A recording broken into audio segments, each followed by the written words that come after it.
پاکستانی گوشت کی تلاش میں جنگل سے باہر نکل آتی تھیں، لیکن ایسی مخلوق کیسے وجود میں آئی؟ یہ سادہ بات ہے، کسی بھی خاندان میں پیدا ہونے والی 7ویں بیٹے پر لعنت کسی بیٹی پر نہیں پڑے گی، لیکن اگر ایک ماں نے 7 بیٹوں کو جنم دیا تو ان بیٹوں میں سے آخری سندود لوبیزون بنے گا۔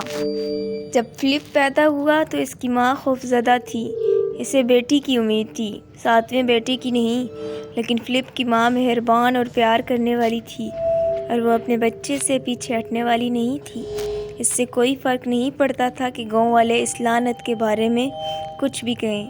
کئی سال سکون میں گزر گئے، لیکن جب فلپ ایک مضبوط لڑکا بن گیا جسے اس کی ماں اور باپ اور 6 بھائی بہت پسند کرتے تھے، لیکن فلپ یہ نوٹس کرنے سے نہیں رہ سکا کہ اس کے ساتھ اس کے بھائیوں سے مختلف سلوک کیا گیا تھا۔ وہ اسکول نہیں گیا کیونکہ استاد اس کی اجازت نہیں دیتے تھے۔ یہ مناسب نہیں تھا کیونکہ نوجوان لڑکے نئی چیزیں سیکھنا پسند کرتے تھے اور شدت سے دوسرے بچوں کے ساتھ دوستی کرنا چاہتے تھے۔ اگر کبھی فلپ کو اس کی ماں نے روٹی لینے کے لیے بھیجا تو گاؤں کے لوگ کبھی بھی اس کے راستے میں نہیں آتے تھے اور ہمیشہ اس کی طرف خوف اور ناراضگی کے امتزاج سے دیکھتے تھے، جس نے نوجوان لڑکے کو بے چین کر دیا۔ دوسرے بچے اس کے ساتھ نہیں کھیلتے تھے اور جب پورا چاند ہوتا تھا تو اسے کبھی باغ میں جانے کی اجازت نہیں تھی۔ یہ آخری نکتہ شاید ان سب میں سب سے برا تھا، کیونکہ فلپ کو چاند سے بہت پیار تھا، اس کے بارے میں کچھ خاص طور پر جب وہ رات کے آسمان میں بھرا ہوا اور گول تھا۔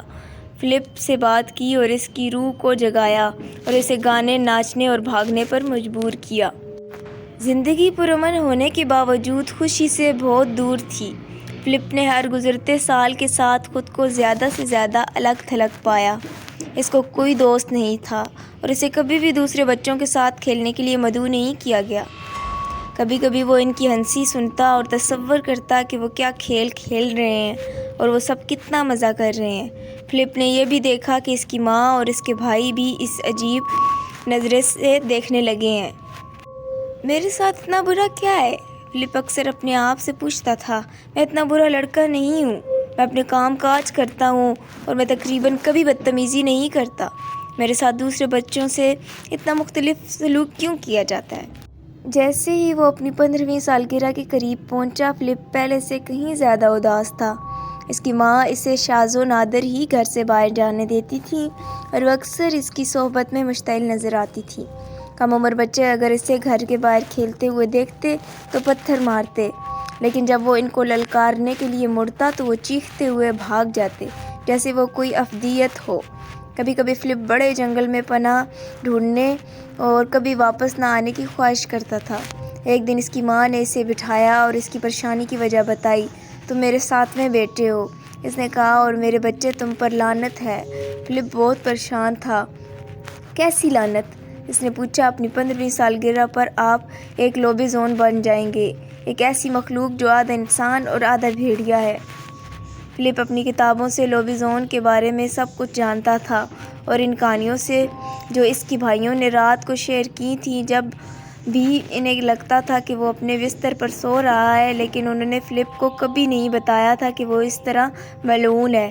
وہ لوبیزون نہیں بننا چاہتا تھا، وہ شیطانی یا ظالم نہیں بننا چاہتا تھا اور اسے اپنے پورے جسم پر لمبے پنجوں اور موٹی کھال ہونے کے خیال کے بارے میں بالکل بھی یقین نہیں تھا۔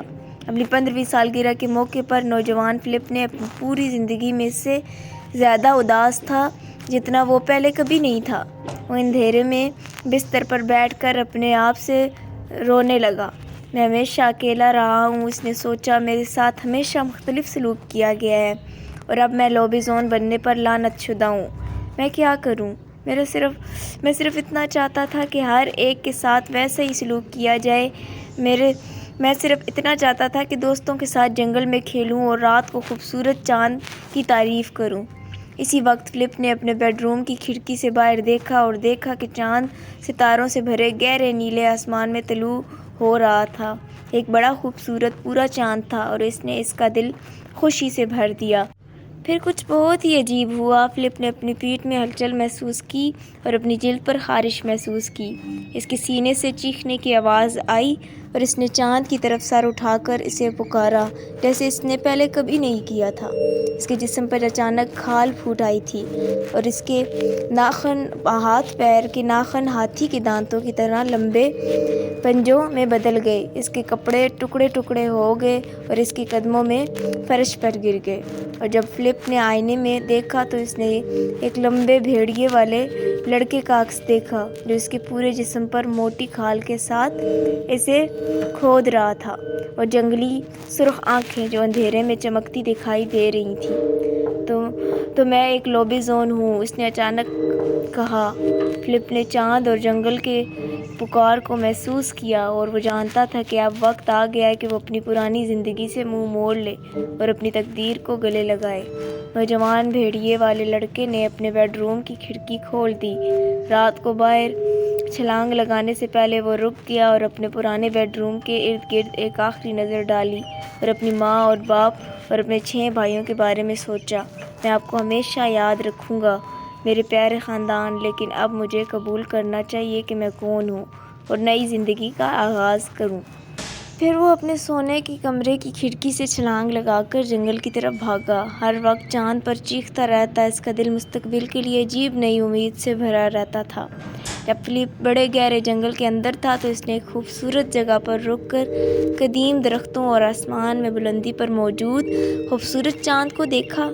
وہ چیختا اور چیختا اور چھلانگ لگاتا اور ناچتا اور ہنستا، اور جب آخر کار اس نے چیخنا اور ناچنا بند کر دیا تو اس نے ارد گرد دیکھا اور دیکھا کہ دیگر لوبیزون جنگل کے خالی حصے میں جمع تھے۔ کچھ فلپ کی طرح جوان لڑکے تھے تو کچھ بوڑھے تھے۔